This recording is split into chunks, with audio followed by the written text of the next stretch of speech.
Por que fazer petições sucintas? Eu gosto de escrever muito, porque as suas petições longas não serão lidas pelo juiz e você está perdendo ações e pedidos de liminar que poderiam ter sido concedidos. Meu nome é Eric Navarro, eu sou advogado, sou sócio da Facilita Jurídico, sou professor, ensino advogados a montar uma máquina de clientes no seu escritório e a vencer as suas ações com uma taxa de sucesso muito maior. E antes de eu continuar esse vídeo, eu já peço que você nos siga aqui em nosso canal, deixa o seu like, já compartilha esse vídeo com os seus amigos, que a gente está sempre produzindo conteúdo bacana aqui para vocês. E o de hoje é bastante especial e contra-intuitivo. Bom, por que você não deve escrever petições longas? Porque os juízes não leem. Mas é obrigação do juiz ler a minha petição. Deixa eu falar uma coisa para você. Isso não vai comover o juiz. Ah, mas está errado.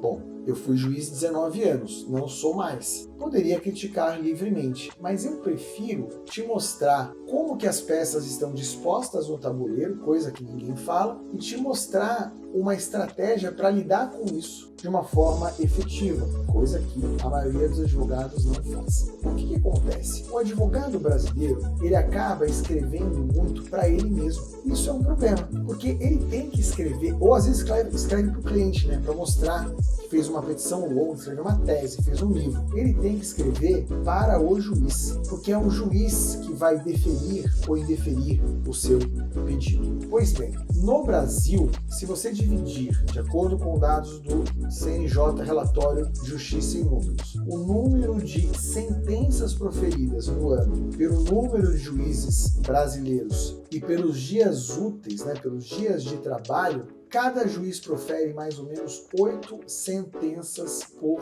dia, o que daria uma sentença por hora se o juiz trabalhar 8 horas. Mas o juiz não dá só sentenças, ele profere decisões interlocutórias, ele assina despachos, ele tem que estudar o processo, ele tem que fazer audiência, ele tem que conversar com os funcionários, ele tem que receber advogados, então ele faz muito mais do que dar sentença. Dá para dizer com tranquilidade que o juiz gasta uns 10 minutos por sentença. Ah, Eric, mas ele tem uma equipe. Sim, uma equipe que também está assoberbada de trabalho. Ah, eles deveriam trabalhar mais. Eu não estou aqui para discutir a estrutura do Poder Judiciário. Eu estou aqui para te ensinar uma técnica para que você tenha mais sucesso nas suas ações e não fique, depois de ler uma decisão de indeferimento, com aquela sensação, caramba, mas o argumento estava lá, estava muito claro e o juiz não leu. A culpa é dele. Não, a culpa é sua, porque você não está sabendo lidar com algo chamado realidade. E sempre que a gente não sabe lidar com algo chamado realidade, ainda que a realidade não seja boa, a responsabilidade é nossa. Então, qual é a solução para isso? A solução é você enxugar a sua petição. Quanto? Muito quanto? Mais do que você está imaginando. Ah, então eu vou escrever pouco, isso é fácil. Não é tão fácil quanto parece. É verdade. Porque, como diria Voltaire, estava sem tempo para escrever uma carta curta. Então resolvi escrever uma carta longa. Voltaire.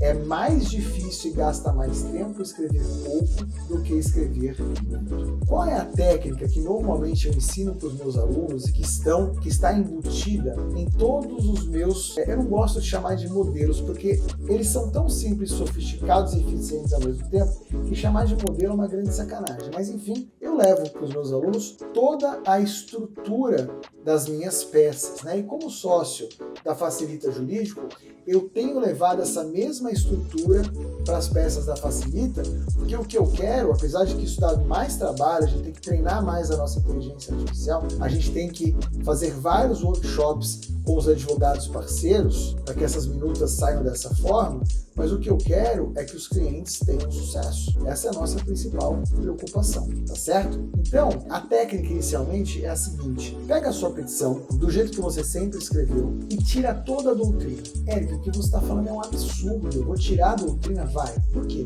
Porque o juiz não lê. Quem é você para falar isso? Bom, o juiz não lê. Outra coisa, você hoje, quando você cita jurisprudência, você faz recorte e cola de um monte de decisão judicial, um monte de acordo. Isso está errado. É necessário aprender a argumentar por precedentes, mas isso é uma outra história para um outro dia. Tá legal. Só com isso, a sua petição já vai reduzir bastante. Mas a sua argumentação, os seus parágrafos, as suas frases possivelmente está tudo ainda muito longo. Então você vai ler a sua petição e você vai escrever 5 parágrafos que resumem os seus principais argumentos. Desses 5 parágrafos, você vai condensar em um único parágrafo, que eu chamo de ementa, que é uma técnica de criação de ponto focal na petição, para a gente garantir que o juiz vai, pelo menos, ter a atenção chamada por aquilo que mais importa na petição que eu escrevi. Outro dia eu explico como funciona no detalhe essa técnica.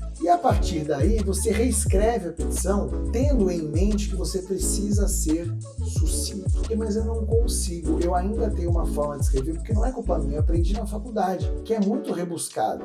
Eu te entendo. Mas ainda assim é importante você fazer esse exercício. Então a sua petição de 20, 25 páginas, agora está com 15. Já melhorou? Muito. Eu queria que ela estivesse com 7, mas já melhorou. O que você vai fazer agora? Você vai jogar essa petição numa inteligência artificial, no chat GPT. Você vai dar um comando para o chat GPT dizendo que ele vai atuar como advogado numa demanda X, que é aquela demanda para a qual você escreveu a petição. E aí você vai dizer o seguinte, a petição que eu estou te passando, você recortou e colou. A petição que eu estou te passando, ela está escrita numa linguagem muito rebuscada. Sem omitir informação, reescreva a petição de forma mais objetiva. O que ele vai fazer? Ele vai te devolver a petição de forma bem mais objetiva. Você pode, inclusive, dizer assim, reduza o número de caracteres ou o número de palavras em 20%. Não omita informações importantes. Vai voltar algo muito direto e objetivo. Tá pronto? Ainda não. Porque no fim do dia, a escrita precisa continuar sendo sua. Ainda que a sua escrita seja hoje muito rebuscada, que o juiz ache difícil de entender e que ele não leia porque são muitas páginas. Mas você vai pegar aquilo e vai, 1, ver se ele não omitiu alguma coisa importante. 2, corrigir algo que ele tenha efetivamente errado. E 3, dar o seu temperinho. Você vai saber fazer isso na hora que você olhar para a petição. Não sou eu que vou te ensinar qual é o seu próprio tempero, qual é o sabor da sua escrita. Mas ela não vai voltar a ser uma escrita rebuscada, porque a plataforma que ele está te entregando para você colocar esse tempero já é de uma petição escrita de maneira simples e objetiva e que já passou manualmente por aquele processo de escrever os parágrafos que eu falei para você. Pronto. Agora, possivelmente, você saiu de 25 páginas para 8, 7, 8, 9 páginas, escritas de maneira limpa, objetiva, clara e sucinta, indo direto ao ponto. Eric, mas eu vou escrever de maneira super objetiva e clara, esse juiz, olha as sentenças dele, a redação é toda complicada. Claro, porque ele fez a mesma faculdade de direito que você. Ah não, mas quem escreve a minuta é o funcionário. Também fez a mesma faculdade de direito que você. Não, fizemos faculdades diferentes. Não é disso que se trata. É a faculdade brasileira, é o estilo de escrever do advogado, do juiz, do jurista brasileiro. Todavia, existe uma chave na cabeça do juiz. E essa chave é virada quando ele vai ler a sua petição. Por quê? Porque existe algo no nosso cérebro chamado conforto cognitivo, que é a sensação de que nós estamos entendendo algo porque é prazeroso ou simples de ler. Isso manda um sinal para o nosso cérebro de que aquilo faz sentido e aproxima a gente de uma sensação de verdade e de uma sensação de justiça. Agora, por outro lado, o nosso cérebro é heurístico. O que isso significa? Ele busca respostas fáceis para cenários muito complexos. Ele não gosta, via de regra, de enfrentar a complexidade. Então, se você apresenta uma escrita difícil, o que o juiz vai dizer? Isso aqui está errado. Ele não vai nem ler. Dentro de uma realidade de sistema de justiça, onde o juiz tem muito pouco tempo para proferir uma sentença, e os servidores também, quanto menos tempo eu tenho para chegar num determinado lugar, mais atalho eu preciso encontrar. Não é assim? O que faz os motoqueiros que fazem a entrega? Eles vão pelo meio dos carros. Eles não esperam o trânsito andar. Do mesmo jeito o nosso cérebro. Então ele vai cortando o caminho. O que isso significa? Ele vai simplesmente achando que é errado, já vai lá para o pedido meio desconfiado. Não é isso que você quer. Porque é isso que depois vai causar para você aquela sensação de que o juiz não leu o meu argumento. Quer saber? Ele não leu mesmo. Porque para cada processo que entra na sua unidade atividade jurisdicional, um tem que sair. Essa é a meta 1 do CNJ.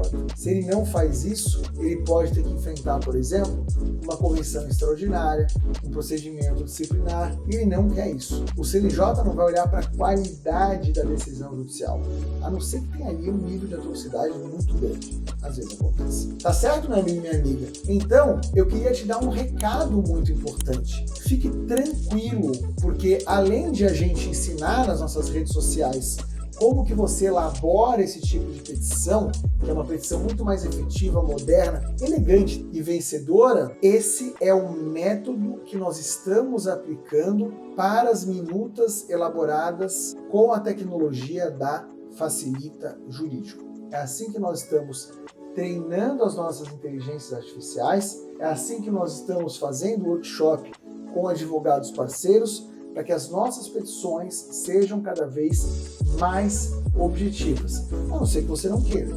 Aí a responsabilidade é só sua. A responsabilidade do processo é sempre sua. Mas se a gente pode ajudar você a ser mais eficiente, é isso que a gente vai fazer. Gostou desse conteúdo? Se você gostou e ainda não deu like, dá um like aí, ajuda a gente, compartilha esse conteúdo com outros advogados e advogadas que precisam também ser mais sucintos para começar a ver mais resultado para o seu trabalho. E claro, segue esse canal se você ainda não segue, porque a gente está sempre aqui produzindo conteúdo.